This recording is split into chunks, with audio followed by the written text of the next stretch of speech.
Hi everyone, welcome back to my YouTube channel. I'm sorry it's been a while since I've been on. Life's gotten a little hectic here. Merry Christmas. It's the 28th of December today. So Merry Christmas and Happy New Year. We're getting ready to come into that. Today what we're going to talk about, and hopefully this goes quickly, but you know me, I don't know. It might not. And things are wonky with my camera, but whatever, we're going to go with it because it's been a while.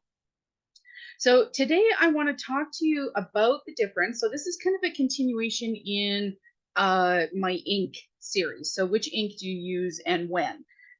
There are a lot of spray products out on the market now. Lavinia has some, Nouveau has some, Tim Holtz has some. So Ranger's got two different kinds actually, because these are Tim Holtz by Ranger, of course. And then there's also Dinah Wakely has some, Winkley, something like that. And then there's another one as well. So if you're just Googling like sprays, ink sprays, things like that, you'll come across a variety of them. So I wanted to talk to you about the differences between them. Okay. So there are, I'm going to say there's four different kinds. I have three available here. Okay. I have a distress spray stain, a distress mica stain, as well as a distress mica spray. Okay. So what I want to show you is the differences between the three and why you would use them. Okay. So I'm just going to put these aside here. So the distress spray, so I'm going to give it a bit of a shake, but basically what is in here is pure pigment and water. Okay, so it's basically a nice deep rich color, and so pigment and crystals that are mixed with water. So this is like a stamp pad, but in a liquid form that you can spray. Okay, that's what this is. This, the distress mica stain, see how it says stain here, is the same except for it has mica in it. So you're going to get that beautiful shimmer. Okay. So you can kind of see here where it's settled a little bit, right? Versus the liquid versus the mica. Okay. Then we have the mica. This is the distress mica spray. And there's many sprays out there. But you can see here, there's the mica. There's no color added to this. This is just basically water with mica in it. Another one that's similar is this one's by Imagine. So this is a sheer shimmer. It's craft spray. So basically this is water with, you can see kind of a silvery, maybe glitter iridescent mica in it. Okay, so when you're using these kind of things, so you can see there's no color to that. When I spray this on, it doesn't add any tint or anything to my project. It just adds the glitter or the sheen to my project. Okay, all of these products, you want to make sure you're giving them a spray or sorry, a shake. Okay, and something that's really important to do, you want to shake them from side to side, not up and down. If you shake them up and down, you're going to force some of those mica or those shimmer crystals up into the nozzle, into the tube that feeds the nozzle, which will then plug it. Trust me, I watched somebody doing this several times. So you want to make sure that you're giving it a shake. So the sediment will settle on the bottom. I did see somebody who rests her mica stains or mica sprays on their side like this, so that the mica, when it settles on the edge of the bottle here instead of on the bottom, because of course this is where your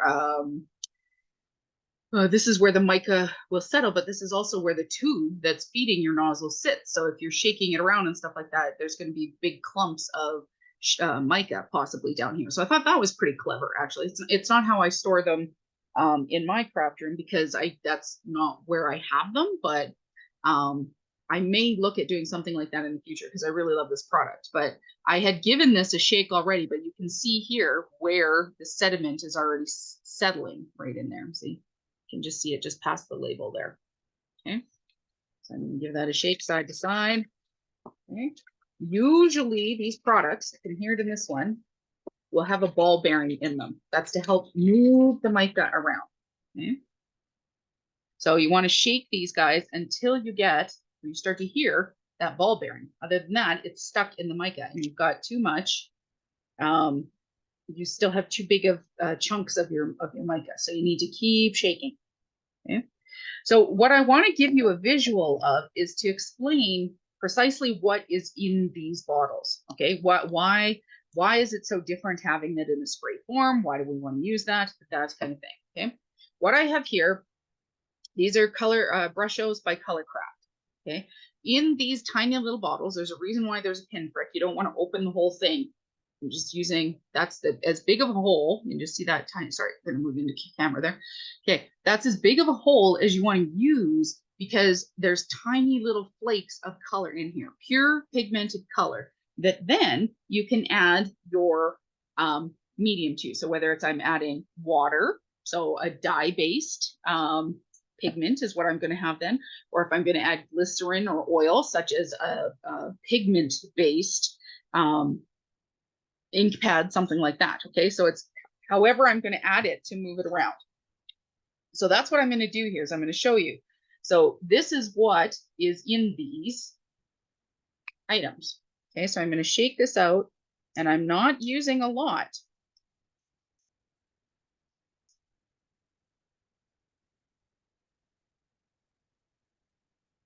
Put that back in so that I don't sneeze. You don't, when you're using these products, you don't want to have any air conditioning on or fans on or something like that because you're going to blow it all over the place. And once you add water to this, it goes everywhere. Okay, so you can just see how small and how fine those crystals are. Okay, now I am going to take just my water sprayer. So this is just a simple distress sprayer, just regular water. And I'm going to dampen my page. And I'm just using watercolor cardstock here. Okay, but there wasn't, you could see how small or how little amount I had used of my color, the brush-os here, how little I had used, but look at how much color I'm getting out of that tiny little amount. Okay, so depending on the saturation, that particular color that I used was purple. Let's try that with the turquoise, see what happens. I tap that even less, but look at how intense that pigment is. Okay, now I'm going to add my water. So imagine if I had that purple, or sorry, that turquoise in this bottle. That's exactly what I'm doing. I'm just creating it here on my paper instead. Let's add some more water to that. Get those inks kind of moving around, activating all of those pigment crystals. So those are tiny little flecks, pigments, whatever, crystals, drops, like grains of sand of pure color. That is what is in here, and then it's added to water. Okay, basically that's what it is. There's a little bit of something else that goes into it so that you get that beautiful distress, so that you can spray it and have it react to water, things like that. And the paper towel. I don't know why I didn't have paper towel on hand. I knew I was going to be making a mess of this, so I'm not sure why I didn't have paper towel on hand.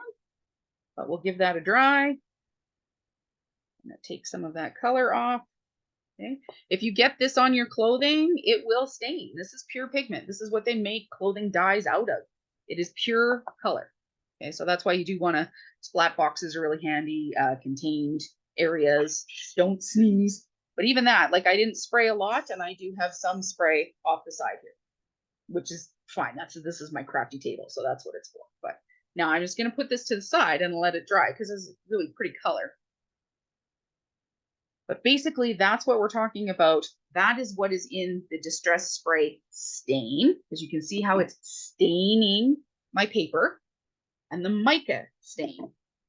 Now, if I were to pull out this Distress Mica Spray, so just the spray, all they've done is add, let me wipe up my area here. All they've done is add mica to water.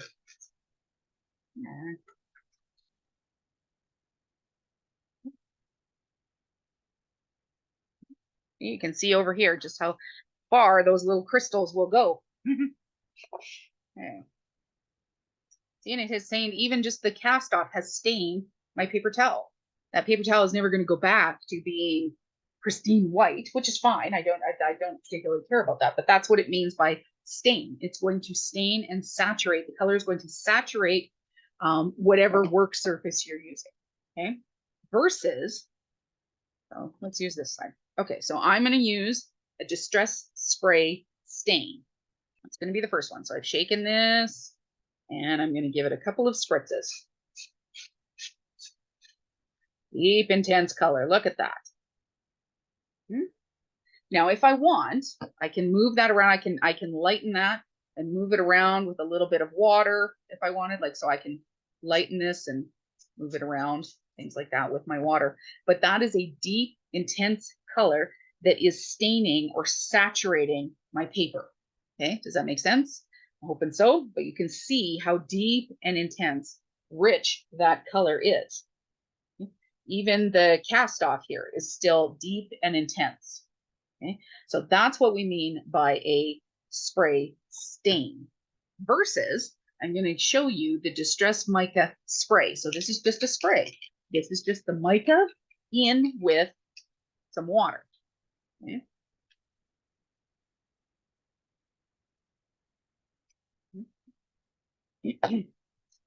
All right, so it's now mixing in just a little bit with the purple, but I'm going to let that run off just a little bit, and then I'm going to show you the difference. Okay. So here you can see my paper has gotten stained. You can see the purple is not going anywhere. On this side, sorry, I'm trying to get that close enough without it dripping off my scent. Okay, this side, all that is tinted it is there's a deep gold, right? Like there's a gold there. There's a lot of flake. There's a lot of shimmer there. But all that is the glitter or the shimmer from the mica. If I were to put my finger through that, like this, I can actually wipe away that glitter. It has not stained or gone through to the paper below. Okay, that's actually going to be a neat combination. So let's spray that into the purple a little bit more. Let's get it moving. There we go. That is the fun thing about these items is you can kind of play with them. Well, you can play with them. That's the whole point of having them is play with your colors. See what you can create. What are you going to be able to make and make look pretty?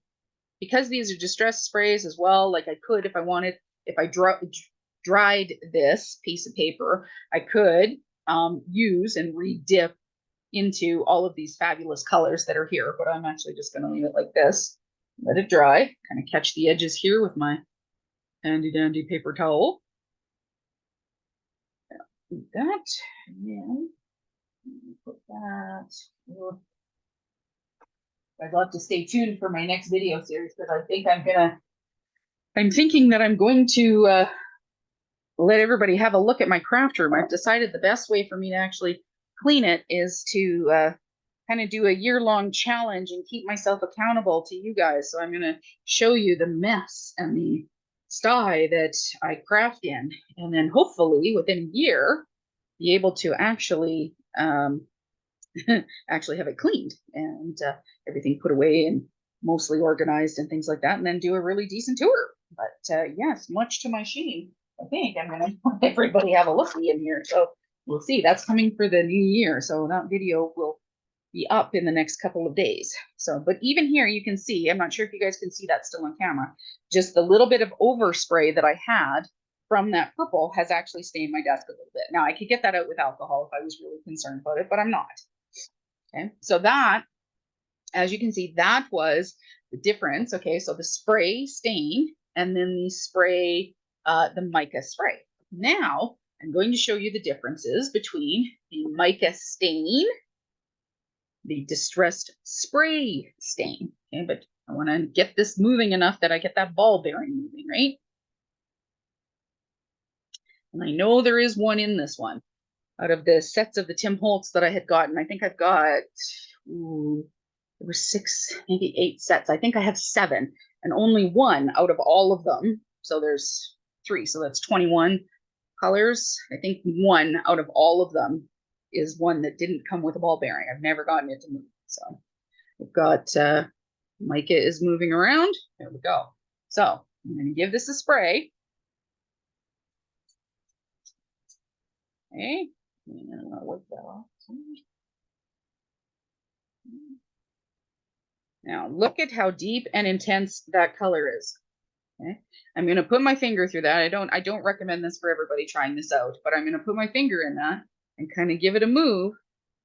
But you can see you cannot, I'm still, that paper underneath is still stained. It is sprayed, it is colored, however you want to refer to it. It has been colored, stained, whatever. So I'm going to move this around a little bit. Get that going, maybe. There we go. Then I'm going to take a little bit of this. Actually, I said I was going to do the spray, right? Okay. A little bit on myself here. Get those colors mixing together. Okay, so we have the spray in the purple has no sheen. Purple on the left, sorry, on my left has no sheen. The spray on the right is dyeing my paper. So is the purple on the left. It's dyeing my paper, but there is a sheen or a glisten to the one on the left, or sorry, on the right, okay, versus the one on the left. But I want to change that up, so I'm going to add my shimmer, my sheer shimmer. So it's now diluting my purple, which is fine. Kind of moving it along there. Let's put a little bit of the gold in here. See what we get. Moving it along. That's going to be really quite pretty. Let's add a little bit more purple on.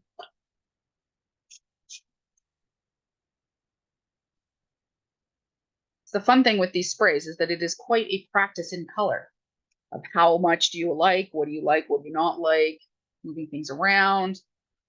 Look how pretty that is. It's going to be a beautiful, beautiful background. Okay. I'm also going to put that one aside.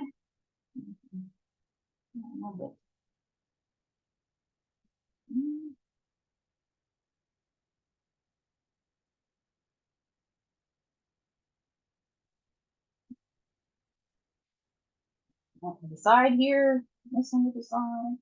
Whoops. Oh, let's clean this up. Now, if I was smart, I do happen to have a couple of extra pieces here, so I'm just gonna saturate my paper a little bit here. No point in wasting all of this pretty colored ink that's on here, right? So basically all of your spray stains will work the same way, okay? Spray stain will stain and color your paper. A simple mica spray will only give you a sheen or a glitter highlight, if you will. Like if it's a yellow mica stain or a gold or silver or blue, it will give it a tint, but it will not actually color your paper, okay? I hope that makes sense. All right, let's put that aside now. Cool. And there.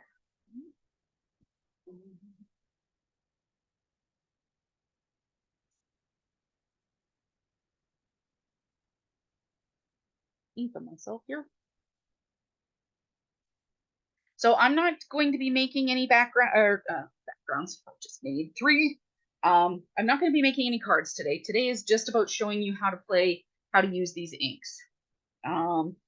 So as I said, all of them will work essentially the same, but that's how you want to decide that is how saturated for whatever project you're using. Look at that. You can see in the cleanup there. Look at how much gold mica was in that one spray. It's amazing, right?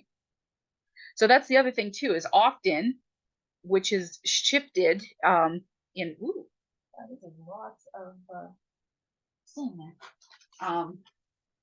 In the new Tim Holtz ones, and there are other products out there like that. The Lavinia has one.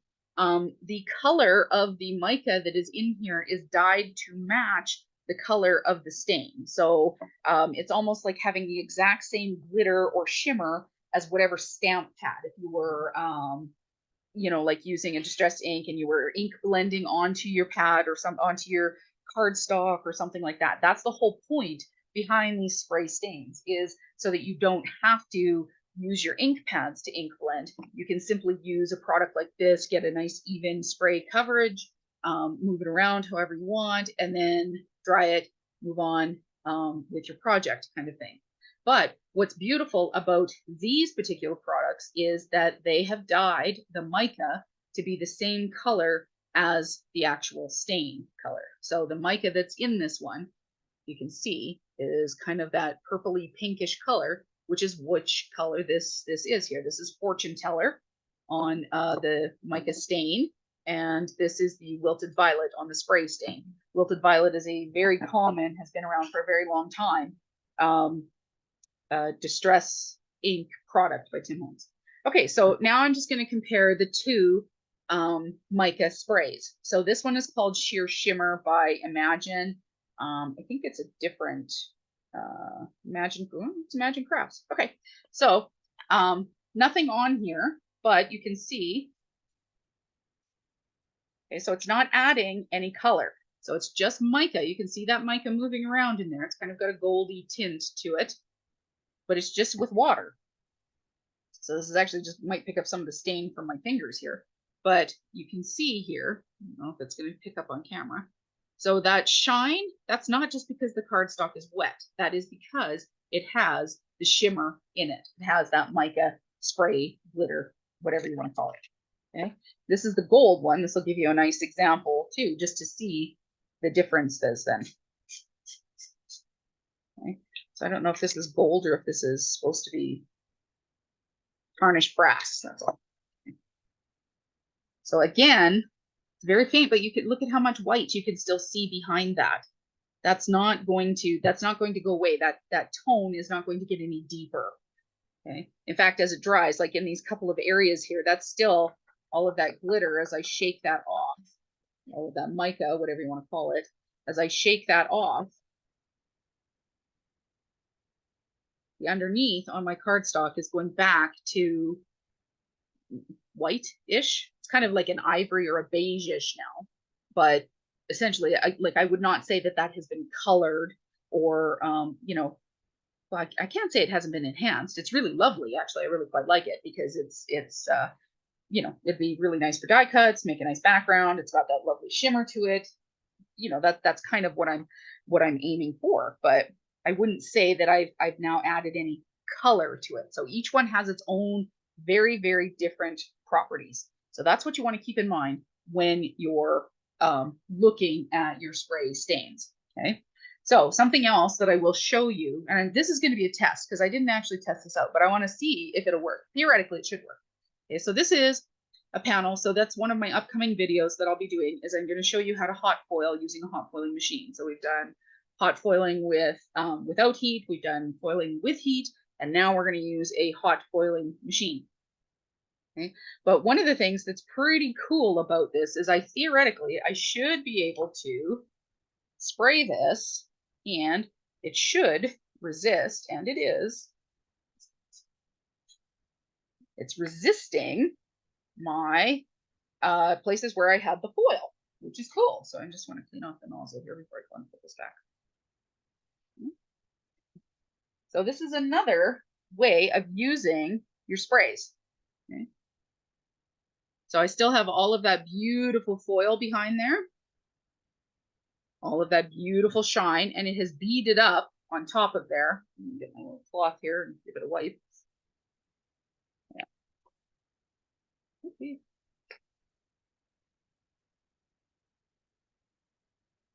And now, how cool is that? Now, if I wanted to, I could come in and give this a shake.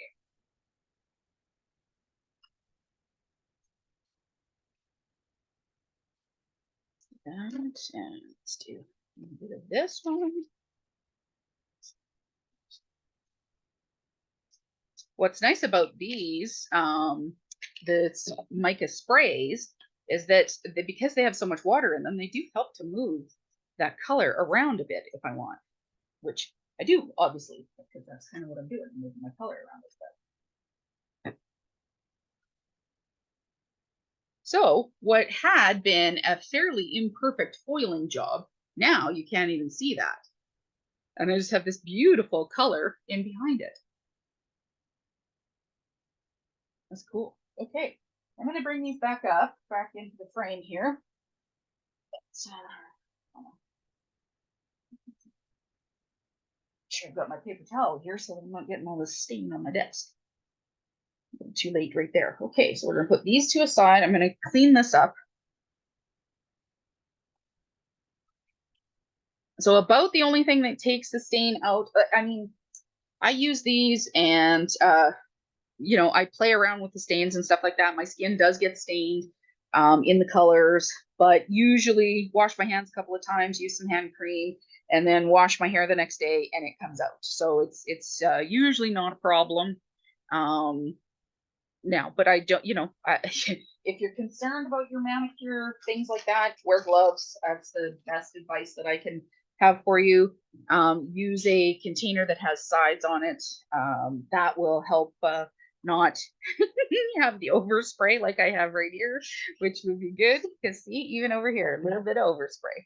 And so this will come out eventually because I've done this many times, but it does take time, and several cleanings later there will be yeah, eventually it will come out, but it does take time. So I'm just going to bring these back into focus here, back into shot. And I think I'm missing one. This one. Go. Okay. So in this one, you can see is almost dry, but look at the beautiful sheen and shine that we have on here. Okay. So this is the one that I did. This was the Mica, sorry, this was the Distress Spray Stain in the Wilted Violet. And then this was the gold or the brass Distress Mica Spray. So there was no stain on this. So you can still see how much white is underneath that. Kind of got that goldy brass color to it, but this is very definitely colored in the Wilted Violet color. Okay. Yeah, that's pretty dry. Okay. Okay, this is the one that I used both the, nope, I think this is the one that I just used the spray stain on, and then this one, the sheer shimmer. So you can't see it. It's very, very subtle, but it doesn't have as much shimmer to it. But it has definitely stained my project. Okay. Now, this is the one that I did the spray Mica, the Mica Stain spray on the right hand side. That's this kind of plummy looking color, and then moved it going this way. And then this is where I sprayed the Distress Spray Stain. Okay, so just the stain, and had that coming this way. And then this is where I added kind of the white sheer shimmer, was over here on this side. So you can see it even lifted some of that color then. And this is where I added the brass. Look at how pretty that is though. That's going to make such a beautiful background. I could even, if I wanted, I could die cut out of this. Like if I'm not super happy, like this doesn't have a lot of shine to it. So I probably won't use this for a background, but this would make a really funky looking die cut. Like I could cut something out of that for sure. Okay. And same thing with this guy. Okay. So this was the white on this side here. This was the clear shimmer spray. And this was the side that had the brass on it. But you can still very clearly see the white all the way through that. There's no stain, nothing, just the glitter or the shimmer on top of it. This is dry enough now. I can take my cloth and just wipe the extra off of my resisted foil. But look at that. That's so cool. This was actually a piece I was going to throw away because the foiling wasn't great on it. But I love that. So now I can just put this on a card blank, like probably a 5x5 or something like that. I think this is 4.5 by 4.5. So if I did this on a 5x5 and then cut out like a purple, so maybe what I would do is just cut my sentiment out of this one, and I can put that on top, and it's kind of, it's tone on tone, and it works, right? Or I could use this as a shadow and then cut out of silver foil cardstock my sentiment and call it good very, very easily. Right, so we have all of those beautiful backgrounds and options and items to play with now. So I just got to let them dry and then we'll play with them. Oh, I remember what this one was. This one was the one that I used for the brush shows. That's what this one was. This was the very first one. Ah, okay. So you can see, so that's just the pigment. Those are the colors, just how it played out there. Okay. That's going to be the video today. If you do have any questions, by all means, please put them down in the comments. Thank you to all of the new subscribers. It's always amazing when I get notified that I have a new subscriber. It always shocks me and just makes me pleased as punch every time that I get a new subscriber. So I really do appreciate you guys subscribing, commenting, liking my videos, passing them along to family and friends. And yeah, I hope to see you in the new year. Like I said, I'm going to be starting a new series where once a month I'm checking in I'm going to invite you into the disaster that is my craft room. Open myself up for your ridicule and scorn because it's a disaster. It's very, very, very bad. But I figured the best way to keep myself on track and accountable is to have a monthly check-in to see what I had gotten to, and then at the end we'll finish it with a nice, really big walkthrough and just to show what I've done and do a nice walkthrough and of what I know everybody likes to see, different storage things and stuff like that. I love watching craft room walkthroughs. So hopefully you guys will enjoy it too. If you don't tune into that part. That's fine. Yeah. Anyway, thanks so much, guys, and I will see you in the next video. Happy New Year to you all, and yeah, thanks so much.